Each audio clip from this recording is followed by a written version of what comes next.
Ang pangalang Kiefer Isaac Crisologo Ravena ay hindi na bago sa pandinig ng mga taga-subaybay ng palakasan sa Pilipinas dahil sa kanyang pambihirang talento sa larangan ng basketball. Ipinanganak siya noong 27 ng Oktubre 1993 sa Iloilo at lumaki sa isang pamilyang kilala sa mundo ng sports. Ang kanyang ama na si Ferdinand Bong Ravena ay naging tanyag na manlalaro sa Philippine Basketball Association at hinirang bilang Rookie of the Year noong 1992. Ang kanyang ina naman na si Teresa Mozi Crisologo Ravena ay naging pambansang malalaro ng volleyball para sa University of Santo Tomas Golden Tigresses. Dahil sa ganitong uri ng kapaligiran, maagang namulat si Kiefer Ravena sa disiplina at tamang saloobin na kinakailangan ng isang atleta. Ang kanyang mga kapatid na sina Thirdy Ravena at Danny Ravena ay sumunod din sa landas ng palakasan na nagpapatunay lamang na ang kanilang pamilya ay may malalim na pundasyon sa larangang ito. Ang gabay ng kanyang mga magulang ang nagsilbing unang hakbang upang hubugin ang kanyang kakayahan. Nakalaunan ay nagdala sa kanya sa rurok ng tagumpay. Nagsimula ang kanyang paglalakbay patungo sa katanyagan noong siya ay nag-aaral pa lamang sa Ateneo de Manila High School kung saan pinangunahan niya ang koponan sa sunod-sunod na kampyonato sa University Athletic Association of the Philippines dahil sa kanyang husay sa pagpasa, paggabay sa koponan at kakayahang umiskor sa mga kritikal na sandali. Binansagan siya bilang The Phenom. Ang bansag na ito ay lalong naitanim sa kamalayan ng publiko nang lumipat siya sa kolehiyo upang maglaro sa Ateneo Blue Eagles sa UAAP Seniors Division. Sa kanyang pananatili sa kolehiyo, nagawa niya makuha ang 2 kampyonato noong 2011 at 2012 habang pinarangalan din siya bilang Most Valuable Player ng liga noong 2014 at 2015. Ang kanyang mga laro ay patuloy na dinagsa ng mga manonood at ang kanyang pangalan ay naging madalas na paksa sa mga balita at talakayan sa telebisyon at internet. Ang seryosong dedikasyon ay pinamalas niya sa bawat laban ng pangunahing dahilan kung bakit mabilis na lumago ang kanyang mga tagahanga sa buong bansa. Kasunod ng kanyang matagumpay na karera sa kolehiyo, pumasok si Kiefer Ravena sa Philippine Basketball Association noong 2017 kung saan siya ang napili bilang pangalawang pangkalahatang pinuno sa draft ng koponan ng NLEX Road Warriors. Sa kanyang pag-akyat sa profesional na antas, agad niyang ipinakita na kaya niya makipagsabayan sa mga veteranong manlalaro sa pamamagitan ng pagtatala ng matataas na puntos at natatanging pamumuno sa loob ng court. Bukod sa kanyang karera sa lokal na liga, naging haligi rin siya sa pambansang koponan ng Gilas Pilipinas sa iba't ibang international na kompetisyon. Isa siya sa may mga pinakamaraming gintong medalya sa Southeast Asian Games na nagpatibay sa kanyang katayuan bilang isa sa mga pinakamahusay na guard ng kanyang henerasyon. Ang kanyang estilo ng paglalaro, partikular ang paggamit ng mga mapanlinlang na hakbang sa ilalim ng ring, ay hinangaan hindi lamang sa Pilipinas kundi maging ng mga dayuhang analyst ng basketball. Sa kabila ng kanyang mga tagumpay, hindi naging ligtas ang karera ng manlalaro mula sa mga kontrobersiya at pagsubok na naglagay sa kanya sa gitna ng matinding pambabatikos. Noong Mayo 2018, nabigla ang buong komunidad ng basketball nang patawan siya ng International Basketball Federation o FIBA ng 18 buwang suspensyon mula sa lahat ng uri ng kompetisyon. Nagugat ang parusang ito matapos siyang magpositibo sa 3 pinagbabawal na kemikal na kasama sa listahan ng World Anti-Doping Agency. Ang mga kemikal nito ay natagpuan sa kanyang ihi matapos ang isang random drug test na isinagawa noong 25 ng Pebrero 2018 pagkatapos ng laban ng Gilas Pilipinas kontra Japan. Sa isang opisyal na pahayag, ipinaliwanag ni Kiefer Ravena na ang mga nakalalasong sangkap ay nagmula sa isang pre-workout energy drink na tinatawag na Dust Extreme na kanyang nainom bago ang laro at wala siyang intensyong lumabag sa mga patakaran.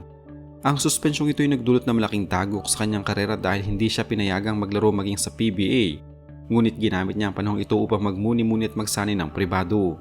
Bukod sa issue ng doping, naging maugong din ang kanyang pangalan sa mga balita tungkol sa kanyang personal na buhay. Partikular ang kanyang mga nakaraang relasyon na madalas masubaybayan sa social media. Matatanda na nagkaroon siya ng matagal na relasyon sa sikat na manlalaro ng volleyball na si Alyssa Valdez na naging isa sa mga pinakatanyag na magkatipan sa mundo ng palakasan sa Pilipinas. Ang kanilang hiwalayan noong 2022 ay naging paksa ng maraming spekulasyon at usap-usapan sa internet, bagaman pinili ng magkabilang panig na huwag magbigay ng mas malalim na detalye upang mapanatili ang kapayapaan. Pagdating naman sa usaping pangkontrata, dumaan din siya sa legal na usapin sa PBA noong 2021 magpasya siyang tanggapin ang alok na maglaro sa Japan B-League habang may umiiral pang uniform players contract sa NLEX Road Warriors.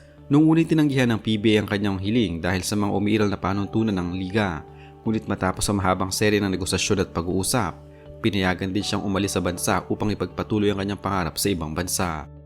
Ang pagkawala ni Kiefer Ravena sa PBA hindi nangyari sa kawalan ng interes ng mga lokal na koponan, kundi dahil sa pagbubukas ng mas malakas na pintuan ng pagkakataon sa Japan B-League. Noong Setyembre 2021, Opisyal siyang lumagda sa kupunang Shiga Lake Stars na kalaunan ay tinawag na Shiga Lakes kung saan ginugol niya ang unang 3 taon ng kanyang karera sa labas ng Pilipinas. Maraming dahilan kung bakit mas pinili niyang manatili sa Japan kaysa bumalik sa PBA matapos ang kanyang unang taon.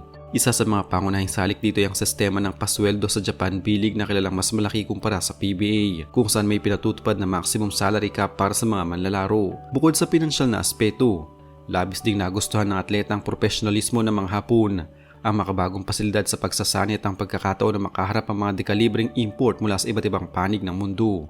Ang karanasang ito ay nagbigay sa kanya ng mas malawak na pananaw sa basketball na hindi niya mararanasan kung nananatili lamang siya sa lokal na kompetisyon.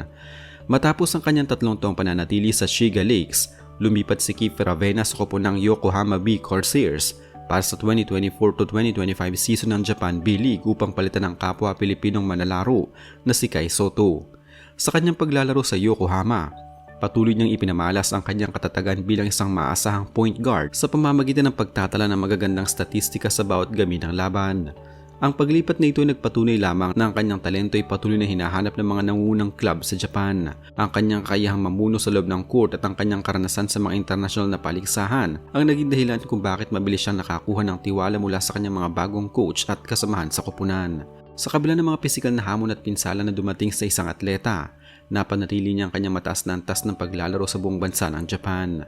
Sa aspeto ng kanyang personal na buhay sa kasalukuyan, opisyal nang pumasok sa bagong yugto si Kiefer Ravena nang magpakasal siya kay Diana Maki noong Hunyo 2025. Si Diana Maki kilala bilang isang beauty queen na naging kalahok sa binibining Pilipinas at naging bahagi rin ng sikat na reality show na Pinoy Big Brother. Naging mabilis ngunit makasaysayan ang kanilang relasyon na nagsimula noong 2024 at inanunsyo ang kanilang kasunduan na magpakasal noong Oktubre ng parehong taon habang sila ay nagbabakasyon sa Japan. Noong Marso 2025, ibinahagi ng mag-asawang isang masayang balita na sila ay nagdadalang tao sa kanilang unang anak. Gayunpaman, sa isang panayam noong Hunyo 2025, emosyonal na ibinahagi ng mag-asawa na nakaranas ng pagkunan o miscarriage si Diana na naging isang matinding pagsubok sa kanilang unang taon bilang mag-asawa. Sa kabila ng kalungkutan, ipinahayag ng dalawa na mas pinatibay ng pangyayaring ito ang kanilang pagsasama bilang isang pamilya. Sa pagpasok ng buwan ng Hulyo 2026, nagkaroon ng malaking pagbabago sa direksyon ng karera si Kiefer Ravena nang opisyal na lumagda ng kontrata sa Ryukyu Golden Kings para sa darating na 2026-2027 season ng Japan B-League. Ang Ryukyu Golden Kings ay tinuturing na isa sa mga pinakamalakas at pinakamatatag na koponan sa buong liga, na palaging umaabot sa final sa mga nakaraang taon. Ang paglipat na ito ay tinuturing na isang malaking hakbang para sa manlalaro dahil magkakaroon siya ng pagkakataon na makipaglaban para sa isang kampyonato sa ilalim ng sikat na organisasyon. Kasabay ng anunsyong ito, formal ding pinahayag ni Kiefer Ravena noong Hulyo 13, 2026 ang kanyang opisyal na pagre-retiro sa paglalaro para sa pambansang koponan ng Gilas, Pilipinas.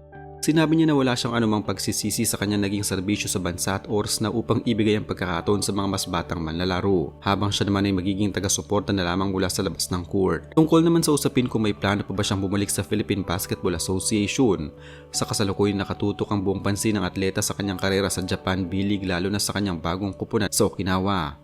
Bagaman walang permanenteng saradong pinto sa mundo ng palakasan, malinaw na ang kanyang mga prioridad sa ngayon ay ang patuloy na paglalaro bilang isang dayuhang import at ang pag-aalaga sa kanyang pamilya kasama ang kanyang asawa. Ang kanyang kontrata sa Japan at ang mataas na antas ng kompetisyon doon ang nagpapanatili sa kanya na manatili sa labas ng Pilipinas. Ang kwento ng buhay at karera ni Kiefer Ravena ay isang malinaw na salamin ng isang atletang dumaan sa rurok ng tagumpay, matitinding pagsubok at mga kontrobersyang sumubok sa kanyang katatagan.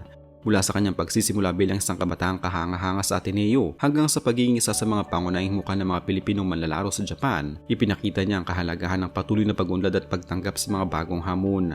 Ang kanyang mga naging desisyon sa buhay, maging sa karera o sa personal na aspeto, ay nag-iwan ng malaking marka sa kasaysayan ng basketball sa Pilipinas. Sa kanyang kasalukuyang estado bilang manlalaro ng Ryukyu Golden Kings at bilang isang asawa, patuloy na sinusubaybayan ng publiko ang bawat hakbang na kanyang gagawin sa loob at labas ng hardcourt.